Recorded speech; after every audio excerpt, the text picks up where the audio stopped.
বইও শিখতে হবে জীবনকেও, জিততে হবে জীবনকে।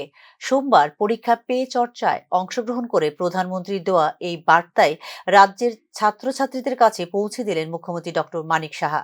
এদিন মহারানী তুলসীপতি বালিকা বিদ্যালয়ে পরীক্ষা পে চর্চায় অংশগ্রহণ করে ছাত্রীদের সঙ্গে মতবিনিময় করেন মুখ্যমন্ত্রী ডক্টর মানিক সাহা। উল্লেখ করা যেতে পারে, পরীক্ষা পে চর্চার অষ্টম পর্ব সম্প্রচারিত হয় সোমবার।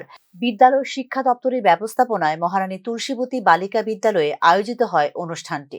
শিখতে হবে, বইও শিখতে হবে, কিন্তু জীবনকে আগে। খালি বই আমি শিখলাম এবং পরীক্ষায় আমার রেজাল্ট খারাপ হলো, এতে আমার জীবন নষ্ট হয়ে যাবে সেরকম। পরীক্ষা ভালো করার পরেও অনেকে দেখা যায় সাকসেস সেই রকমভাবে হয় না।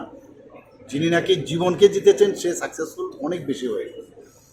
অনেক বিষয় আলোচনা করেছেন উনি।